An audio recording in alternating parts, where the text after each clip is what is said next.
우리는 교회 공동체를 중심으로 신앙생활을 하고 있습니다.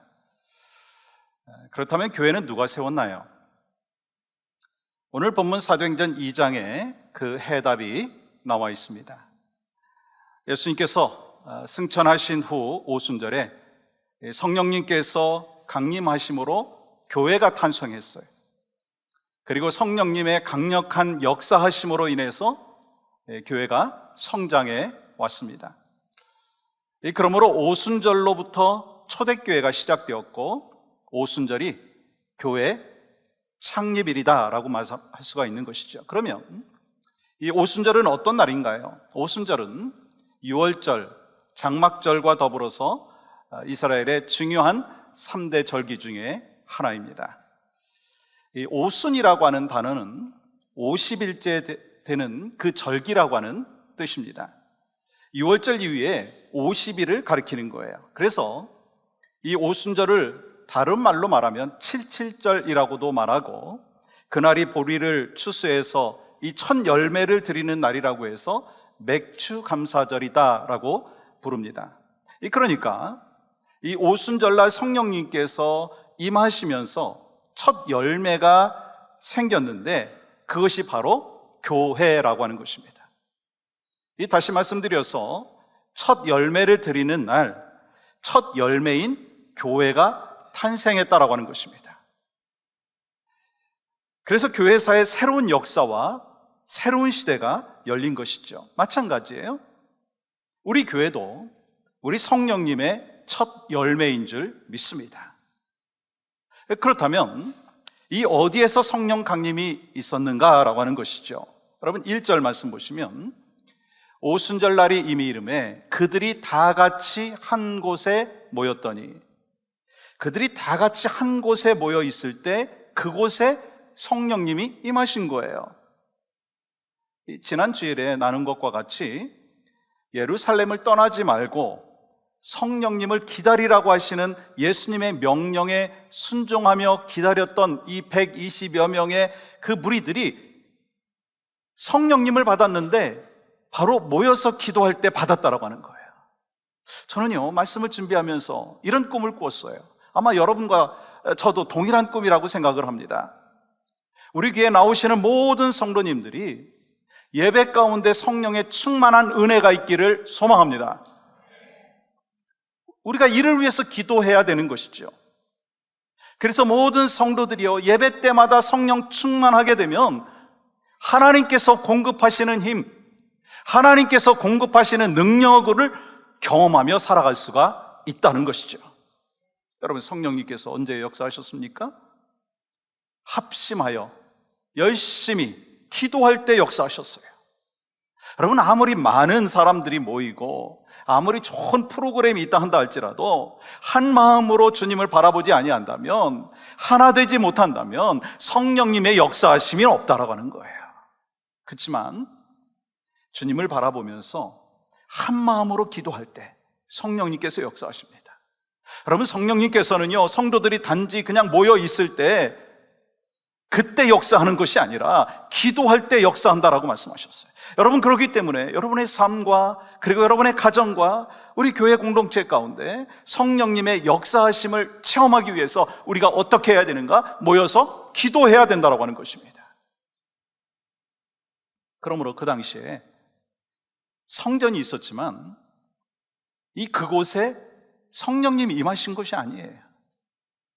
모여서 기도하는 그곳에서 성령님의 임재하심을 경험했다라고 하는 것입니다. 여러분과 저의 집에 성령님께서 강력하게 임하시기 위해서는요, 우리가 기도해야 되는 거예요. 우리 교회 안에 성령님께서 강력하게 임하시기 위해서 우리가 모여서 기도해야 된다라고 하는 것을 말씀하는 것입니다.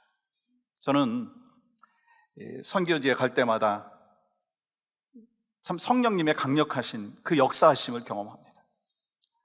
지난해 니카라과 갔을 때도 이 성령님의 임재를 경험을 했어요. 이 복음을 전할 때 이 현지인들이 복음을 착착 잘 받아들이는 거예요. 그러니까 제가 더 은혜를 받게 되더라고요. 또 치유의 역사가 일어나는데, 어느 여성분이 다리를 다치셔서 여러분들이 부추겨가지고 선교하는 그 현장에 오게 되었습니다. 우리 길장로님이 침을 놓으시고, 또 우리 박 지사님이 또 마사지도 하시고, 저는 맨 마지막에 마무리를 해서 막 안수하며 기도했어요. 그 후에 어떤 일이 벌어졌는지 아십니까? 처음에 그분이 오실 때는요, 사람들이 부추겨 갖고 왔는데, 나갈 때는요, 혼자 걸어서 나가는 거예요. 눈물을 흘리면서 감동을 함께 나누는 것이었어요. 여러분, 그뿐만입니까? 수십 년 동안 선교지에서 사역하시는 그 선교사님에게도 힘과 격려가 되는 거예요. 여러분, 선교 사역에 함께 했던 우리 선교 팀원들도요, 성령님께서 역사하심으로 인해서 막 은혜 충만, 이 성령 충만을 경험하게 되었다는 거예요. 여러분, 왜 그런 일이 일어납니까? 모여서 기도했기 때문에. 왜 그런 일이 일어납니까? 온 성도들이 선교팀을 위해서 밤낮으로 기도하셨기 때문인 줄 믿습니다. 그렇습니다. 모든 성령의 역사의 배후에는요, 기도가 있어요. 여러분, 한국교회가 엄청나게 부흥의 역사를 경험했지 않습니까? 한국교회가 그렇게 부흥의 역사를 경험할 수 있었던 그 비결이 뭡니까? 기도가 있었다고 하는 거예요. 우리 교회가 기도하는 교회가 되기를 원합니다. 우리 교회가 더 기도하는 교회가 되기를 간절히 축복합니다. 그렇다면 이 성령님께서 어떻게 임하셨는가? 여러분, 2절 말씀 볼까요? 이렇게 기록하고 있습니다. 호련히 하늘로부터. 성령님의 강림은요, 호련히 갑자기 일어났습니다. 자연스러운 그 현상이 아니라 초자연적인 현상이 일어났다라고 하는 것입니다. 그러면 어디서부터 일어났습니까? 성경은 말씀합니다. 하늘로부터 일어났다고. 종종 어떤 분들은 이렇게 말합니다. 그 사람이 기도하면, 그 목사님이 기도하면, 그 목사님이 설교하면 성령님의 역사하심이 있다. 그러면서 그 사람에게 집중하는 그런 모습들이 있어요. 근데요, 하나님께서는 사람을 통해서 일하시지만 우리가 집중해야 될 것은요, 그 사람이 아니라 성령이라고 하는 거예요. 하늘로부터 내려오는 성령님이라고 하는 것입니다. 어떤 분들은 교회에서 어떤 프로그램을 하면 부흥할 것이라고 생각을 합니다. 어떤 목사님들은 학위를 받으면 목회가 잘 될 거라고 생각합니다. 그래서 너무나 많은 목회자들과 신학생들이요, 이 하늘을 보는 대신에 책을 보고 학위에 집중을 합니다. 책이 필요 없고 학위가 필요 없다라고 하는 말씀이 아닙니다. 성령님께서 역사하시는 것은요, 책이 아니고 학위가 아니라 성령님이신데 엉뚱한 곳에 집중을 한다는 거예요. 여러분, 또한 성령님께서는요, 어떤 경험이나 신앙의 연륜으로부터 오는 것이 아니라고 하는 것입니다. 하늘로부터 오는 줄 믿습니다. 그렇기 때문에 우리는요, 성경 공부 인도하기 전에 기도해야 되는 거예요. 여러분, 우리가 설교하기 전에 기도해야 되고, 이 말씀을 듣기 전에 기도해야 되고, 예배하기 전에 기도해야 되고, 찬양하기 전에 기도해야 되고, 봉사하기 전에 기도해야 돼요. 왜요? 예배하기 전에 기도할 때 예배 가운데 성령의 임재하심과 강력하게 일하심을 경험할 수 있기 때문인 것입니다. 우리가 기도할 때 하늘 문을 여셔서 감동과 은혜를 주시고 영적인 감격을 주시기 때문에 우리가 모여서 함께 예배하기 전에 기도해야 되는 것이고, 말씀을 가르치기 전에, 말씀을 듣기 전에 우리가 먼저 기도해야 된다는 거예요. 성령님께서는 오직 하늘로부터 내려오시는 줄 믿습니다. 그 성령의 역사하심을 말씀하는 거예요. 또한 여러분, 2절 또 중반절에 보시면 이렇게 기록합니다. 급하고 강한 바람 같은 소리가 있어. 여러분, 그들은요 모두 방 안에 있었고 이 문도 닫혀 있었는데 아주 급하고 강한 바람 소리가 났어요. 그 소리가 점점 더 강력해지면서 온 방이 바람 소리로 가득 차게 되었다는 거예요. 여러분, 이 성령님께서 강한 바람처럼, 숨처럼, 호흡처럼 나타난 거예요. 근데 이것이요, 처음이 아니라는 거예요. 성령님의 등장이요, 이것이 처음이 아닙니다. 이미 성령님께서는요, 하나님께서 천지 만물을 창조하시기 이전부터 성령 하나님과 성자 예수님과 더불어서 삼위일체 하나님으로 역사하셨어요. 그 증거가 어디 있습니까? 창세기 1장 1절과 2절 말씀 보시면 이렇게 기록하죠. 태초에 하나님이 천지를 창조하시니라. 아멘이신가요? 땅이 혼돈하고 공허하며 흑암이 깊음 위에 있고 하늘의 영은 수면 위에 운행하시니라. 수면 위에 운행하신 그 성령 하나님, 하나님의 영이 바로 성령님이라고 하는 것을 말씀하는 것입니다. 여러분, 우리는 눈에 보이지 아니하지만 눈에 보이는 것이 있다는 것을 알아야 됩니다. 뭐냐면 바람은요, 우리 눈에 보이지 않지만 분명히 느낄 수 있어요. 우리가 바람을 볼 수 없지만 바람으로 인해서 일어나는 현상을 통해서 눈으로 볼 수가 있어요. 여러분, 바람이 불면 피부로 이렇게 바람이 부는 것이 느껴지죠? 저만 뭐 이렇게 외계인같이 이렇게 느껴지나요? 여러분, 우리 모두가 이게 바람이 불면 피부로 그냥 느껴지지 않습니까? 여러분, 나뭇가지가 막 흔들리면 지금 바람 불고 있구나, 시원하구나, 그런 느낌이 있지 않습니까? 이 바람이 불면 눈으로 볼 수 있는 거예요. 여러분, 그런데 우리는 성령님의 감동으로 인하여서 변화된 사람들의 삶을 보면서 성령님께서 일하고 계시구나 라고 하는 것을 볼 수 있다는 거예요. 여러분, 그렇기 때문에 눈에 보이지 않는 성령님께서는요, 눈에 보이게 된다라고 하는 것입니다. 왜요? 성령님께서 사람을 변화시키기 때문에. 그런 소망하고 기대하는 마음이 있습니다. 성령님께서 여러분과 저를 막 흔드시기를 원하고요, 성령님께서 여러분과 저를 변화시키기를 원합니다. 그러므로 우리에게 바람 같은 성령님이 절대적으로 필요하다고 하는 거예요. 여러분, 그렇다고 해갖고 이 성령님이 바람이라고 하는 의미가 아니에요. 이 성령님을 바람이라고 하는 상징을 통해서 우리에게 보여주신 것입니다. 여러분, 지구에요, 바람이 1시간만 불지 않아도 모든 생명체가 죽는다라고 하는 것을 들었습니다. 여러분, 바람이 있어서 환기가 되어지는 것이고 바람이 있어가지고 깨끗하게 정화되기 때문에 살아간다는 거예요. 여러분, 마찬가지예요. 여러분, 교회에 성령의 바람이 불어야지 교회는 새로워지는 것입니다. 교회에 성령의 바람이 불어야지만이 건강한 것입니다. 성령은 호흡이라고 하는 의미와 생기라고 하는 의미가 있어요. 그렇다면 여러분, 생기가 언제 나옵니까? 여러분, 창세기 말씀에 보면 하나님께서 사람을 흙으로 만드시고 무엇을 불어넣으셨다고 말씀하셨죠? 생기를 불어넣으셨어요. 그래서 성령님께서는요, 곳곳에서 하나님의 영을 바람으로, 그리고 또한 숨으로 표현하는 거예요. 그러면 이 하나님의 영이 무엇입니까? 성령님이라는 거예요. 그러니까 여러분, 생기가 없으면요, 사람은 죽은 거예요. 종종 제가 이제 임종 예배 드리고 이제 천국에 방금 전에 가신 분, 그분한테 이렇게 손을 대고 또 이렇게 기도할 때도 있는데, 이렇게 손을 대면 아직 온기가 있어요. 근데 장례 예배를 드리다가 또 이렇게 시신을 만질 때가 있는데, 그러면 온기가 없어요. 딱딱해요. 왜요? 하나님의 영이, 영혼이 떠나 있기 때문에, 생기가 떠나 있기 때문이라고 하는 것입니다. 그러니까 하나님의 생기가 사라지고 나면은요, 인간의 육체는 죽은 것입니다. 여러분, 이 생기가 에스겔서 37장에서도 나오죠. 마른 뼈들이 살아나게 된 것이요, 생기가 들어갔기 때문이다라고 하는 것입니다. 여러분, 그렇기 때문에 성령님이라고 하는 생기가 교회에 충만하지 못하면 교회는요, 차가워지는 거예요. 여러분, 성령의 바람이 불지 아니하면 교회는 말할 수 없이 막 답답하고요, 그리고 말할 수 없이 차가워진다는 거예요.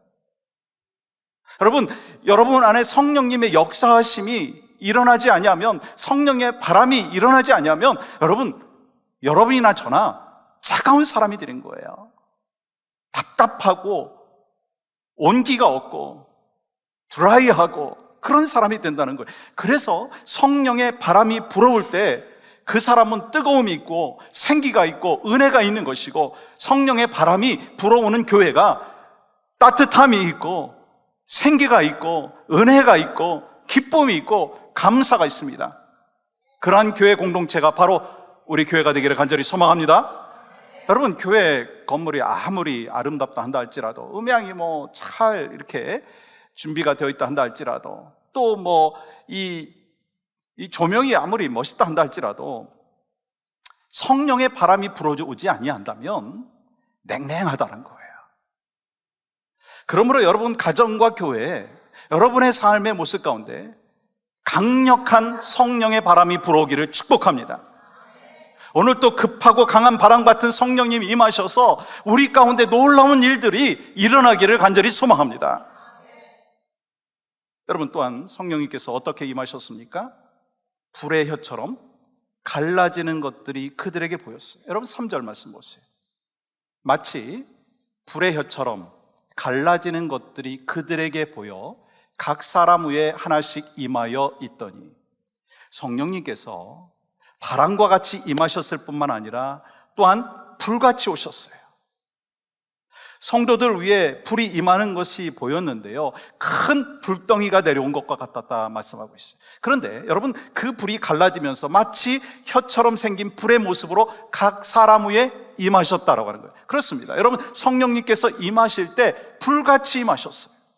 여러분, 구약에서 불은요, 하나님의 임재의 상징 아닙니까? 이 모세가 떨기나무 불꽃에서 하나님을 만난 것과 같이 마치 불의 혀처럼 갈라지는 것들이 각 사람에게 임한 것을 통해서 성령님이 임하신 것을 눈으로 볼 수 있었다라고 하는 것입니다.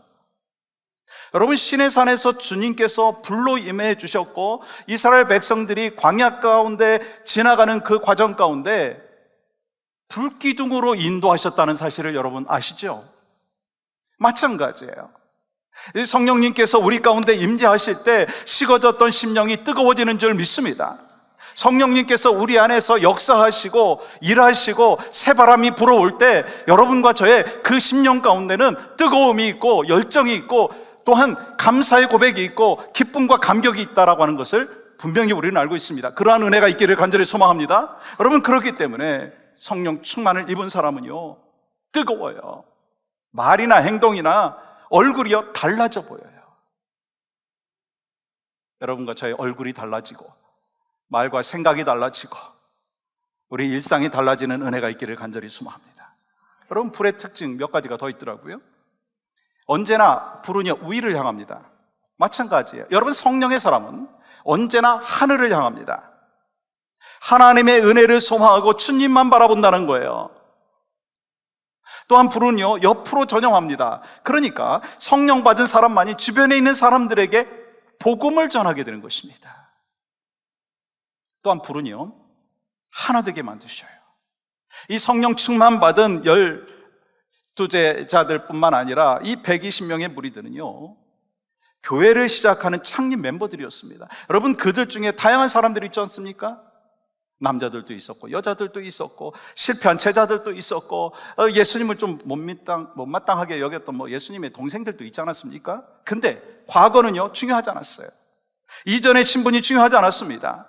이 성령의 불은요, 과거의 실수와 과거의 실패와 연약함과 사회적인 제약과 그들의 신분과 상관없이 모든 사람을 하나 되게 만드는 파워가 있었다고 하는 거예요. 그게 성령님의 힘이라고 하는 것입니다. 여러분, 새로운 영이 모든 사람에게 임함으로 새로운 시대가 열린 거예요. 여러분, 그러한 성령의 하나됨의 역사가 여러분의 가정 가운데도 있고 여러분의 목장 가운데도 있고 우리 교회 가운데도 날마다 강력하게 임하기를 간절히 소망합니다. 그러면 이 성령님께서 임하셨을 때 어떤 변화가 있었습니까? 그 유명한 방언의 역사가 있었어요. 여러분, 4절 말씀 볼까요? 그들이 다 성령의 충만함을 받고 성령이 말하게 하심을 따라 다른 언어들로 말하기를 시작하니라. 여러분, 여기서 중요한 것은 이 방언을 한 것보다 이 성령님께서 그곳에 모인 사람들의 말을 사로잡으셨다고 하는 거예요. 여러분, 성령 충만한 사람의 특징이 뭔지 아세요? 혀가 하나님의 통제하에 있다고 하는 것입니다.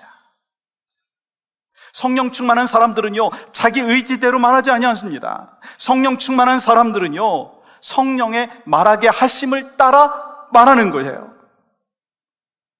그렇다면 그들이 성령이 말하게 하심을 따라 뭔 얘기를 했습니까? 뭔 말을 했습니까? 여러분 11절 말씀 볼까요? 우리가 다 우리의 각 언어로 하나님의 큰 일을 말함을 듣는도다 하고, 이 오순절날 제자들이 이 성령의 강력한 역사심과 일하심을 통해서 성령님께서 제자들의 혀를 사로잡음으로 인하여서 지금 임하셔서 역사하는 그 현장 가운데 있는 것을 말씀하는 것입니다.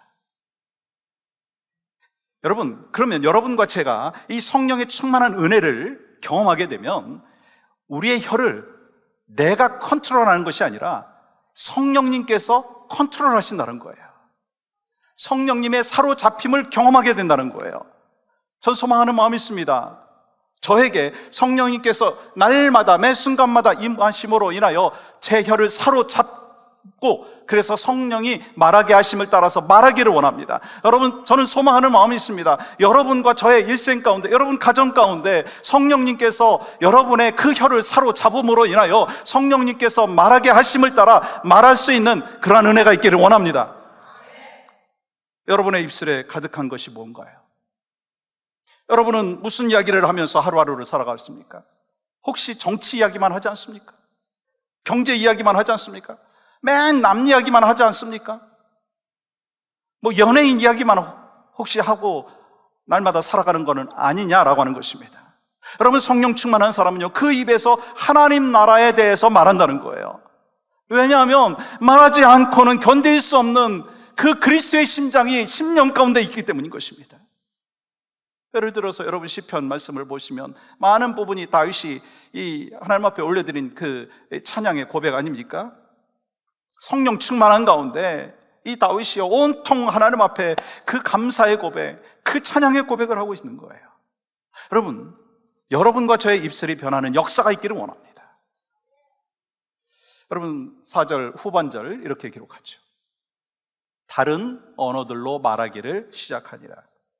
전에는 이 성령이 말하게 하심을 따라서 말하지 않았지만 이제부터는 성령이 말하게 하심을 따라 말하기 시작했다는 거예요. 이 12명의 제자들 뿐만 아니라 이 120명 그 무리들 전부가 하나님 나라의 큰 일을 말하기 시작했다는 것입니다. 저는 소망하는 마음이 있습니다. 기도합니다. 우리 모두가 날마다 하나님 나라를 말할 수 있기를 간절히 축복합니다. 여러분, 그리고 12절 보시면 그들의 말을 듣고 주변 사람들이 놀라는 걸 보게 되죠. 다 놀라며 당황하여 서로 이르되 이 어찌된 일이냐? 아니, 이들이 갈릴리 사람들이 아니냐? 여러분, 이런 말이 어떻게 나오게 되었는가라고 하는 것입니다. 여러분과 저의 날마다의 삶 가운데 성령 충만한 역사가 임함으로 말미암아 여러분과 저의 입술에서 하나님 나라에 대하여 말하기 시작하면 주변 사람들이 이렇게 말하는 거예요. 어찌된 일인가? 당신 입에서 예수의 이야기가 나오다니. 어찌된 일인가? 당신의 입에서 거룩한 말을 하다니. 그런 변화의 역사가 있었다는 거예요. 또한 방언을 말할 때 다른 나라 사람들이 서로 통했다는 거예요. 어떤 의미가 있습니까? 이 창세기 11장에 나오는 이 바벨탑의 저주가 오순절날 다 풀렸다는 거예요. 여러분, 바벨탑 사건은 교만한 인간들이 하나님을 대적하여서 바벨탑을 높이 쌓기 시작을 했고, 이런 인간에 대한 하나님의 심판으로 인하여 언어를 흩으셨어요. 여러분, 그렇기 때문에 여러분과 제가 지금 영어 때문에 고생하는 거 아니겠습니까? 뭐 영어가 고생하는지 뭐 우리가 고생하는지 모르겠지만 하여튼 고생하잖아요. 여러분, 바벨탑 사건의 특징은요, 서로 소통이 되지 않았는데 이 오순절날 성령님께서 강력하게 성령의 바람으로 임하여 주심으로 인하여 단절되었던 관계가 소통되었다는 거예요. 관계가 회복되었다는 것입니다. 하나 되는 역사가 있었다고 하는 거예요. 특별히 하나님 나라에 대해서 말하는 것을 알아듣는 은혜가 있었다는 것입니다. 여러분, 우리 교회도 그런 은혜가 있기를 간절히 소망합니다. 이 말씀을 전하는 자나 말씀을 받는 자가 성령의 바람으로 인하여서 말씀을 알아듣는 거예요. 설교자는 하나님 나라에 대해서 말하고 있는데 엉뚱하게 받아들이고 엉뚱하게 생각한다면 여러분, 그거 하나님께서 기뻐하시겠습니까? 근데 성령의 바람이 불어오면은요, 소통이 된다는 거예요. 지금 제가 한번 질문해 보겠습니다. 여러분과 제가 지금 소통이 잘 되고 있습니까? 일부만 되고 있는 것 같아요. 여러분, 소통이 된다라고 하는 거는요, 제가 지금 하나님의 말씀을 전할 때 성령님께서 어떻게 임하시고 역사하시는지에 대해서 말씀을 드릴 때 성령님께서 여러분 심령 가운데 새바람이 불고 성령의 바람이 불어옴으로 말미암아 말씀이 이해가 되고 받아들이는 것이고 아멘이 나오는 거예요. 여러분, 제가 지금 성령님에 대하여 말씀을 드리고 있는데 여러분, 아멘이신가요? 그게 바로 소통이라는 거예요. 우리 인간적인 생각으로는요, 받아들일 수 없고 용납이 되지 못하지만 성령님께서 역사하여 주실 때 소통이 된다는 거예요. 예전에는 불통이었어요. 근데 소통이 일어나는 거예요. 여러분, 모든 다툼과 싸움은요, 말이 통하지 않아서 생기는 거 아닌가요? 여러분, 같은 언어를 사용한다 한다 할지라도 말이 통하지 아니하면은요, 대화를 통해서 해결할 수가 없어요. 그래서 다툼이 있는 거예요. 저와 아내 대화를 많이 하잖아요. 근데 때로는 말이 안 통할 때가 있어요. 그냥 자기 생각을 이야기하고 내 생각을 이야기하고 그때마다 성령님 도와주시옵소서. 그 막 성령의 바람이 불어가지고 이 아내와 저와의 관계 속에서 오해가 이해가 되고 불통이 소통이 되는 거예요. 여러분, 이건 가정만이 아닙니다. 목장 안에서도 그렇고요. 여러분, 교회 공동체 안에서 마찬가지입니다. 우리가 다르게 생각하고 다르게 판단하고 다른 백그라운드를 갖고 있기 때문에 여러분, 각자는 오해할 수밖에 없는 그러한 이 공동체를 이루고 있어요. 그러나 성령님께서 바람을 일으키시는 거예요. 성령님께서 역사하시면 관계 속에서 불통이 소통이 되고 오해가 이해가 된다는 거예요. 그러니까 뭐가 중요하다고요? 성령님의 일하심이 중요한 것입니다. 그러므로 성령의 바람이 불어야지만이 서로 소통하게 되는 것입니다. 소망하고 기도하는 것, 여러분의 가정 안에, 우리 교회 안에 성령의 바람이 불어옴으로 인하여 날마다 소통의 역사가 있기를 간절히 소망합니다. 이것이 바로 오순절날 성령의 역사하심을 통해서 일어났다고 하는 거예요. 여러분, 목장 안에 그런 일이 있어야 되지 않겠습니까? 아니, 목자가 막 성령의 충만함을 받고 막 복음에 대해서 설명하고 막 뜨거움을 막 전하고 있는데 목원들은 막 딴 생각하고 있는 거예요. 여러분, 그건 소통이 아니에요. 불통이에요. 소통이 있기 위해서 뭐가 필요하다고요? 성령의 바람이 불어와야 된다는 거예요. 그래서 성령의 바람이 불어와서 목장 안에서 은혜를 나눌 때 막 뜨거움이 전달되어지고 막 기쁨이 있고, 그리고 하나님의 일을 어떻게 할까 막 힘쓰고 하나님 나라에 대해서 말을 해야 된다는 것입니다.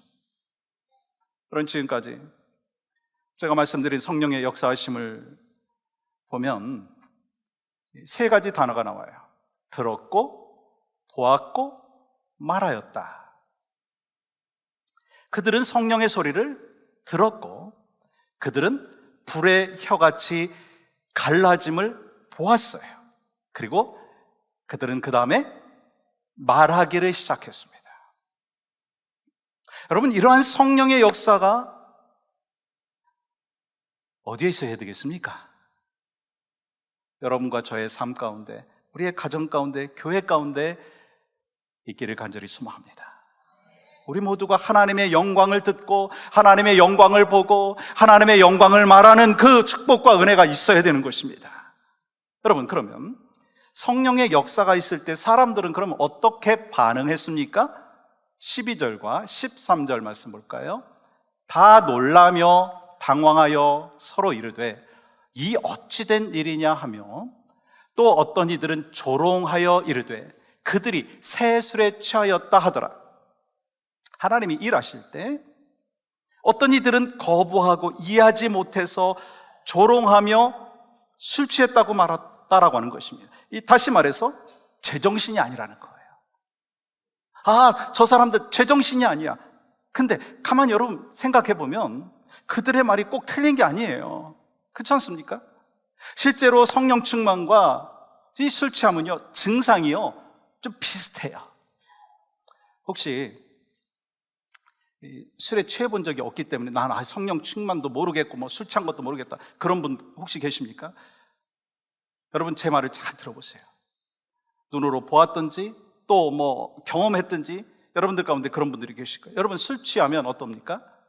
중추신경을 장악해갖고 자기 뜻대로 하지 못해요. 잘 모르시겠어요? 술을 취해보지 않았기 때문에 모르시나요?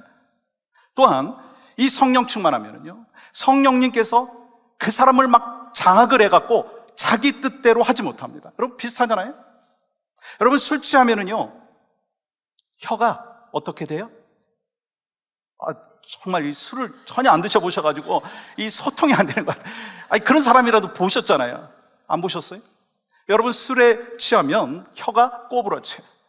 근데 성령에 취하니까 방언이 나오는 거예요. 여러분 술 취한 사람은요, 뭔 냄새가 나요? 술 냄새가 나요. 막 노래도 부르고요, 막 술 먹다가 막 울어요. 그리고 또 뭐 이 술 먹다가 막 다른 사람한테 같이 또 한 잔 더 하자고, 한 병 더 까자고 뭐 막 이렇게 하잖아요. 여러분 마찬가지. 성령의 사람은요, 그리스도의 향기가 나요. 그리고 막 성령 충만한 사람은요, 찬양을 불러요. 성령 충만한 사람은요, 막 기도하다가 눈물을 흘리고 막 찬양하다가 막 눈물을 흘리는 거예요. 그러면서 권하죠. 뭘 권합니까? 예수님을 권하는 거예요. 예수 믿으라고 권하는 거예요. 여러분 참으로 비슷하지 않습니까? 그러므로 오늘 본문에서 그들의 모습을 보고 새 술에 취했다라고 하는 것입니다. 우리가 알아야 될 것은요, 바로 새 술과 같은 성령에 취해야 된다라고 하는 것입니다. 여러분 성령에 취한 사람은요, 용감해지더라고요. 특별히 언제 용감한가? 복음 앞에서 담대해지고 용감해집니다. 예수 그리스도의 그 복음을 증거하는 데 담대해진다는 거예요. 우리 모두가 성령에 취하고 예수 그리스도에 취하고 말씀에 취하는 성도가 되기를 간절히 소망합니다. 이번에 엔세나다 선교 우리 아이들하고 같이 가잖아요. 유스그룹 아이들과 같이 가서 이번에 솔직히 계획은요, 한 10명 미만으로 가려고 올 초에 계획을 했는데 우리의 계획과 하나님이 길을 인도하시는 건 다르더라고요. 31명이 가게 되어 있어요. 그래가지고 어떻게 트랜스포테이션을 할까 그 고민을 하는 거예요. 근데 정말 이번 계기가 얼마나 하나님께서 우리에게 주시는 블레싱인가. 이 유스그룹 아이들이요, 지금 매주 토요일 날 9시 반부터 이 1시 반까지 트레이닝을 하고 있어요. 이 선교 가기 전에 먼저 은혜를 받는 거예요. 아니 그 아이들이 나중에 이 선교지에 나가서 복음을 전하고 또 장성에서 그러한 귀한 역사들을 펼칠 때 하나님이 얼마나 기뻐하시겠어요. 또한 여러분 페루 선교 우리가 계획하고 지금 준비하고 있는데 자기 시간 내가지고 이 비행기 값도요 참 비싸더라고요. 어떻게 그럴 수 있습니까? 성령의 새술에 취했기 때문이에요. 성령의 새술에 취했기 때문에 자기 시간을 드리고 자기 에너지를 드리고 물질을 드리고 그렇게 하나님 앞에 삶을 드리는 거예요. 또한 이 평생을 선교지에서 보내시는 그 선교사님들을 생각해 보십시오. 정말 이름도 없고 빛도 없고 말도 안 통하는 이 사람들을 위해서 자신의 인생을 바치는 거예요. 그것도 꼬맹이들 데리고 가는 거예요. 그곳에서 평생을 헌신합니다. 여러분 그게 제정신으로 가능한 거냐라고 하는 것입니다. 성령의 새술에 취한 사람만이 가능한 거예요. 여러분 우리의 생각과 우리의 의지를 바꿔놓는 그 성령의 역사하심이 얼마나 은혜인지 여러분 그걸 기대하셔야 되고 사모하셔야 되는 거예요. 여러분 이 성령께서 통제하시고 성령님께서 주도하시고 성령님께서 이끄시고 성령님께서 압도하시는 능력이 우리에게 부어주시면 우리는 새로운 삶을 살게 되는 것입니다. 그렇기 때문에 억지로 하는 것이 아니라 주의 일을 하든지 무슨 일을 하든지 기쁨과 감사함으로 하게 되어 있어요. 사랑하는 여러분, 세상에 헛된 것에 취하지 마십시오. 성령님의 새술에 취하시기를 축복합니다. 성령님의 사로잡힘의 은혜가 있기를 원합니다. 여러분과 제가 제정신으로 돌아오면 이 세상 사람과 같이 살아가는 성령의 그 세술에 취하지 아니하고 그냥 세상적인 생각으로 돌아오게 되면 우리는요, 어떤 모습으로 나타나냐면 가정과 교회는요, 금방 시끄러워지는 거예요. 막 불평, 불만이 막 쌓이게 되고, 그래가지고 가정이나 교회나 바람잘 날이 없게 되는 거예요. 그래서 정말 성령님의 그 역사하심 있을 때 가정이 평화롭고 교회가 정말 하나님이 원하시는 역동적인 그 에너지와 은혜를 경험할 수가 있다라고 하는 거예요. 소망하는 것이 있습니다. 여러분에게 성령의 새바람이 불어오기를 간절히 소망합니다. 성령의 사로잡힘의 은혜가 있기를 축복합니다. 세상의 헛된 것에 취해 있는 영혼이 아니라 하나님의 은혜의 새바람에, 성령의 그 새바람에 취해 있는 은혜가 있기를 소망합니다. 그러한 역사가 바로 여러분의 삶과 가정과 우리 교회 가운데 있기를 주님의 이름으로 간절히 축복합니다.